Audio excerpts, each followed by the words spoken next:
चलिए students, last video में आपने फैक्टर अफेक्टिंग वेपर प्रेशर्स अच्छे से पढ़ लिया, ठीक है। अब उसके बाद हम नेक्स्ट टॉपिक पे मूव करते हैं, that is boiling point.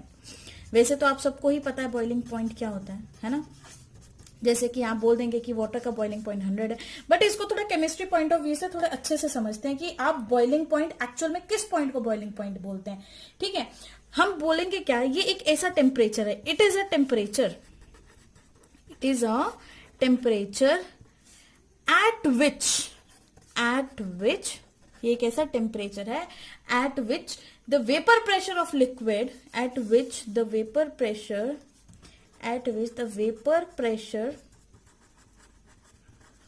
of a liquid becomes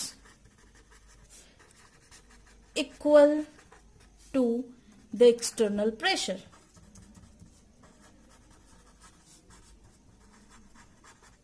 become equal to the external pressure, ठीक है। मतलब डेफिनेशन क्या कह रही है, एक ऐसा टेम्परेचर जब आपका वेपर प्रेशर, आपके लिक्विड का वेपर प्रेशर आपके एक्सटर्नल प्रेशर के इक्वल हो जाता है। फॉर एग्जांपल ये हम यहां से समझते हैं, देखिए क्या है, एक ये कंटेनर है, ठीक है। मैंने यहां पे लगा दिया आपका एक पिस्टन, लीजिए जी, लग गया आपका पिस्टन, कंटेनर बन गया, और यहाँ पे प्रेजेंट है आपका लिक्विड जो भी है, ठीक है।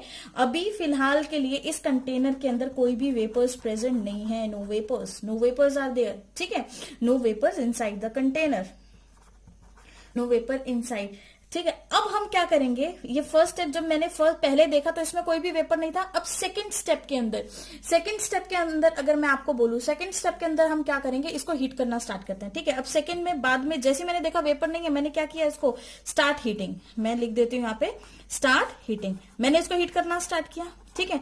जब मैंने इसको हीट किया तो मैंने कंडीशन देखी कि ये जो वेपर, ये जो कंटेनर था, इसका पिस्टन थोड़ा सा मूव किया। अच्छा जी, ये मैं बताना ही भूल गया आपको कि बाहर का जो एटमॉस्फेयर का जो प्रेशर लग रहा है, बाहर मान लीजिए अज्यूम किया हमने 8 एटमॉस्फेयर प्रेशर है, ठीक है। अब 8 एटमॉस्फेयर प्रेशर, यहां पर भी 8 एटमॉस्फेयर प्रेशर। अब मैंने इसको क्या किया, हीट करना स्टार्ट किया। हीट किया तो जो ये पिस्टन था, ये थोड़ा सा देखिए यहां से लेके यहां तक, ये जो पिस्टन है यहां से लेके यहां तक मूव किया, इतना चेंज आया है ना। ये लिक्विड है आपका, इतना किसकी वजह से चेंज आया, इसका मतलब यहां पर इस एरिया में क्या प्रेजेंट है, वेपर्स आ गए, वेपर्स हीट करने से वेपर्स आ गए, और उन वेपर्स ने फोर्स अप्लाई की, वेपर्स ने क्या किया, फोर्स को अप्लाई किया, और जब यहां से फोर्स अप्लाई किया तो आपका पिस्टन जो था मूव्स अपवर्ड, है ना। फोर्स अप्लाई की, vapours applied force and piston moves upward move हुआ पिस्टन। अब ये पिस्टन कब तक मूव होगा, एक टाइम के बाद आपको देखना पड़ेगा, एक टाइम के बाद इसी कंटेनर के अंदर आपका जो पिस्टन है वो इस पोजीशन पे आ जाएगा, ठीक है। और इस पोजीशन पे आने के बाद ये मूव नहीं करेगा। Now piston remains constant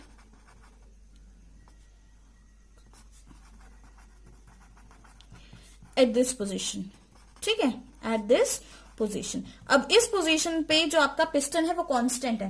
constant क्यों है इस पोजीशन पे आपका पिस्टन, क्योंकि अब यहां पर क्या स्टैब्लिश हो चुका है, इक्विलिब्रियम, ओके, इक्विलिब्रियम स्टैब्लिश हो चुका है। जब ऐसी कंडीशन आ जाती है, जब यहां पर इक्विलिब्रियम स्टैब्लिश हो जाता है, तो ऐसी कंडीशन के अंदर आप बोलेंगे कि ये जो इस कंडीशन के अंदर जो भी टेम्परेचर होगा वो बॉइलिंग पॉइंट होगा आपके इस सॉल्यूशन का। क्या ये बात क्लियर है आपको? सबसे पहले हमने क्या किया, फिर से समझते हैं इसको। देखिए ये कंटेनर है आपके पास, इसमें आपने लिक्विड डाला, पिस्टन लगा दिया, बाहर का एटमॉस्फेयर था 8, ठीक है। बाहर का जो प्रेशर था 8 एटमॉस्फेयर था, ठीक है। अब जब पहले उसके पास कोई भी वेपर्स नहीं थे तो बिल्कुल स्टिल कंडीशन है, कुछ नहीं हुआ उसमें। अब मैंने क्या किया, मुझे इस कंटेनर का बॉइलिंग पॉइंट फाइंड आउट करना है, तो मैंने क्या किया, इसको हीट करना स्टार्ट किया। जैसे ही मैंने हीट किया, ये पिस्टन मूव होना स्टार्ट हुआ, किसकी फोर्स की वजह से, जो यहाँ पे वेपर प्रोड्यूस हुआ उसकी फोर्स की वजह से।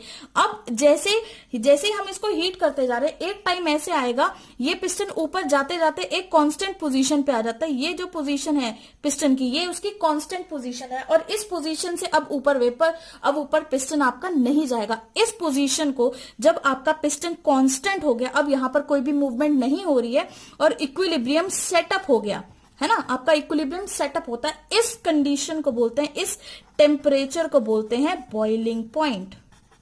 क्लियर है बाकी आपको? इस टेम्परेचर को आप क्या बोलते हैं? बॉइलिंग पॉइंट, ठीक है। क्योंकि इक्विलिब्रियम एस्टेब्लिश हो चुका है, तो हम इसको कैसे लिखेंगे? इक्विलिब्रियम एस्टेब्लिश हो चुका है, इसको हम ऐसे लिख देते हैं, एक रिएक्शन से इसको अच्छे से समझाते हैं। जैसे कि मान लीजिए एक्स लिक्विड था, इक्विलिब्रियम एस्टेब्लिश हुआ, एक्स किस में चेंज हुआ? गैसेस स्टेट में चेंज हुआ। ओके, अब यहां पर इसी केस के अंदर डेल्टा जी की वैल्यू क्या होगी आपकी? 0, क्योंकि गिब्स फ्री एनर्जी है। इक्विलिब्रियम स्टेबल जहां पर डेल्टा जी की वैल्यू 0 हो जाता है। आपको पता है जो आपका डेल्टा जी है वो किसके इक्वल होता है? Delta H minus T delta S, इसके बराबर होता है। इसका मतलब ये भी 0 हो गया। जब डेल्टा जी की वैल्यू 0 तो ये भी 0 के बराबर हुआ। बिल्कुल हुआ कि नहीं? बिल्कुल हुआ, ठीक है। तो जब इक्विलिब्रियम एग्जिस्ट हुआ तो आपकी एंट्रोपी ऑफ वेपराइजेशन को हम लिखते हैं डेल्टा एच, जो हमने थर्मो में पढ़ा हुआ है, delta H vaporisation upon temperature. और यहाँ पे जो टेम्परेचर है वो आपका क्या है? बॉइलिंग पॉइंट टेम्परेचर, तो हम इसको लिखेंगे टीबी। ओके, तो इस टीबी से अब आप किसी का भी इस एंट्रोपी या एंथैल्पी की वैल्यू पता होने से आप टीबी की वैल्यू आसानी से निकाल सकते हैं, टीबी को फाइंड आउट कर सकते हैं। Delta H vaporisation upon delta S vaporisation, ठीक है। ये आपकी एक फॉर्मुलेशन आ जाती है यहां से। क्लियर है? तो अब यहां पर मैंने आपको एक दो चीज ये बतानी थी कि देखिए जो भी आपका बॉइलिंग पॉइंट होता है, ठीक है, बॉइलिंग पॉइंट को दो कैटेगरीज में हमने डिवाइड किया है। जो आपका बॉइलिंग पॉइंट है वो 2 कैटेगरीज में, ए आपका normal boiling point, normal boiling point एक आपका नॉर्मल बॉइलिंग पॉइंट होता है। बी सेकंड इज आपका standard boiling point, standard boiling point, ठीक है। दोनों में क्या फर्क है? कोई बस एक छोटा सा फर्क है कि जब इस पे प्रेशर, एक्सटर्नल प्रेशर को आप 1 एटमॉस्फेयर लें या और स्टैंडर्ड के अंदर आप एक्सटर्नल प्रेशर को 1 बार लें, बस इतना सा फर्क है दोनों में, और कोई फर्क नहीं है। जब भी आपने स्टैंडर्ड प्रेशर को 1 एटमॉस्फेयर स्टैंडर्ड बॉइलिंग पॉइंट में, सॉरी नॉर्मल बॉइलिंग पॉइंट में प्रेशर, एक्सटर्नल प्रेशर 1 एटमॉस्फेयर ले लिया और स्टैंडर्ड बॉइलिंग पॉइंट में पी एक्सटर्नल की वैल्यू 1 बार ले ली, तब ये आपके normal and standard boiling point कहलाए जाते हैं।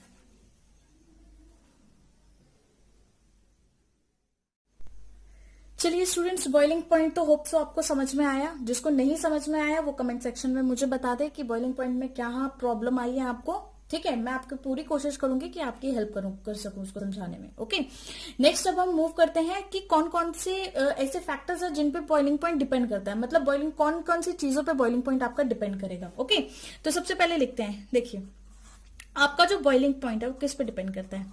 Boiling point depends on first A part. अगर मैंने लिक्विड को फिक्स कर दिया, लिक्विड क्या है मेरा? फिक्स्ड, या फिर मैं इसको ऐसे भी लिख सकती हूँ, for a given liquid, for a given liquid. अगर मैं गिवन लिक्विड की बात कर रही हूँ, एक फिक्स पर्टिकुलर लिक्विड की बात कर रही हूं, तो उसका जो बॉइलिंग पॉइंट है, ठीक है, उस लिक्विड का वो इनवर्सली प्रोपोर्शनल हो जाता है उसके वेपर प्रेशर से, ठीक है। मतलब बॉइलिंग पॉइंट जो है, boiling point is inversely proportional to vapor pressure of liquid। very important कि boiling point vapor pressure के inversely proportional है। मतलब अगर boiling point ज्यादा है किसी सब्सटेंस का, इसका मतलब उसका वेपर प्रेशर बहुत कम है। ऐसा क्यों? देखिए बॉइलिंग पॉइंट ज्यादा और वेपर प्रेशर कम का मतलब क्या हुआ आपके पास? देखिए मैं आपको समझाती हूँ। हम एक केस समझते हैं, जब आप को वेपर्स बनाने हैं तो आपको एक ऐसा सब्सटेंस चाहिए होता है जो जल्दी जल्दी से वेपर्स बना दे, बिल्कुल बहुत अच्छे से वॉलेटाइल हो जाए, ठीक है।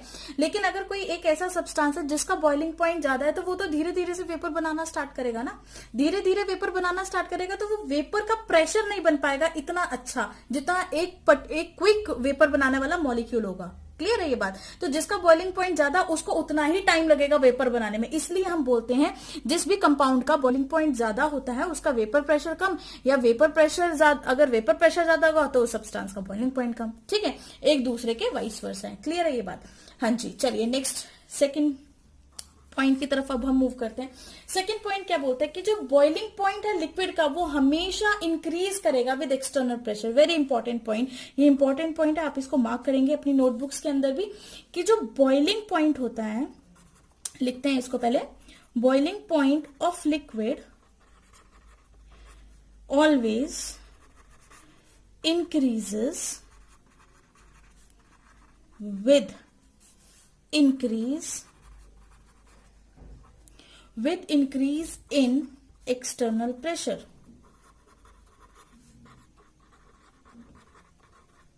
With increase in external pressure, जब आप एक्सटर्नल प्रेशर लगाएंगे तो बॉइलिंग पॉइंट जो है लिक्विड का वो भी बढ़ जाएगा। ये कैसे बढ़ेगा, इसको जरा ध्यान से समझिए। देखिए, अब मैंने 2 कंटेनर ले लिए। एक कंटेनर, सबसे पहले तो एक कंटेनर लेते हैं, ठीक है। ये सेम वही कंडीशन है, लीजिए जी, ये कंटेनर लिया, इसमें लिक्विड प्रेजेंट है, ओके। बाहर मैंने समवॉट कर दिया 5 एटमॉस्फेयर, इतना है, ठीक है। अब मुझे क्या करना है, इसका बॉइलिंग पॉइंट बढ़ाना है। इसको बराबर करने के लिए मुझे एक इक्विलिब्रियम स्टेट पे आना पड़ेगा, मतलब इस कंटेनर के अंदर वेपर्स प्रोड्यूस करने पड़ेंगे, ठीक है।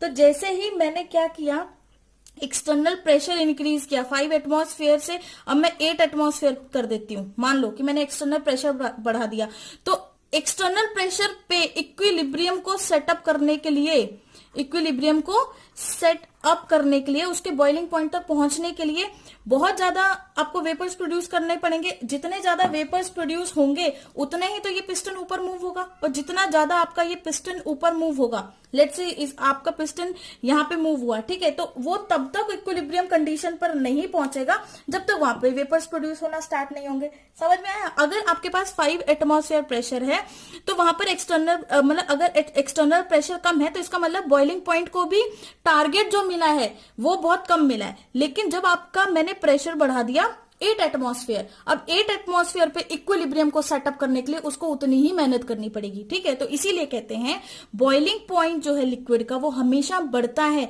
जब आप एक्सटर्नल प्रेशर बढ़ा देते हो, क्योंकि प्रेशर बढ़ाने से इक्विलिब्रियम तक पहुंचने का जो टारगेट है वो बहुत बड़ा हो जाता है। उसको ज्यादा वेपर बनाने पड़ेंगे पिस्टन को ऊपर मूव करने के लिए, और जितने ज्यादा वो वेपर बनाएगा पिस्टन को ऊपर मूव करने के लिए उसमें टाइम तो लगेगा ना उसको, ठीक है। तो बॉइलिंग पॉइंट बॉइल भी उसको ज्यादा होना पड़ेगा वेपर बनाने के, जितने ज्यादा वेपर उतना पिस्टन मूव करेगा, और ज्यादा बॉइलिंग पॉइंट हो गया तो प्रेशर को अचीव करने के लिए इक्विलिब्रियम तभी सेटअप होगा, ठीक है। And the third very important क्या है, जब किसी भी बॉइलिंग पॉइंट की हम बात करते हैं तो उसके ऊपर जो काइनेटिक एनर्जी है आपके लिक्विड की एंड वेपर मॉलिक्यूल्स की वो सेम हो जाती है, ठीक है। बहुत इंपॉर्टेंट पॉइंट है, ये भी लिखेंगे एट बॉइलिंग पॉइंट, समझ जाना, बी पॉइंट लिख दिया मैंने, ठीक है। This is boiling point. Kinetic energy of liquid, जो भी आपके लिक्विड हैं उनकी काइनेटिक एनर्जी जो है एंड वेपर मॉलिक्यूल्स की, ठीक है, क्या हो जाती है, बिकम्स सेम, वो बिल्कुल सेम हो जाती है, ओके। काइनेटिक एनर्जी दोनों मॉलिक्यूल्स की क्या हो जाएगी, सेम हो जाएगी, क्योंकि इक्विलिब्रियम एस्टेब्लिश हो गया। तो अगर काइनेटिक एनर्जी बढ़ ही नहीं सकती, काइनेटिक एनर्जी में भी इक्विलिब्रियम सेटअप होगा ना। काइनेटिक एनर्जी, क्योंकि देखो अब मैं इसको और अच्छे से समझना, जैसे ही मैंने बोला कि यहाँ पे इक्विलिब्रियम सेटअप हो गया, तो ये जो मॉलिक्यूल्स है इनकी काइनेटिक एनर्जी बराबर होगी, मतलब रेट ऑफ इवेपोरेशन किसके इक्वल हो गया, रेट ऑफ कंडेंसेशन के इक्वल हो गया। तो तभी तो इक्विलिब्रियम सेटअप हुआ है, और इक्विलिब्रियम तो एक ऐसी कंडीशन है जब आपकी सारी सिचुएशन स्टिल हो जाती है, ठीक है।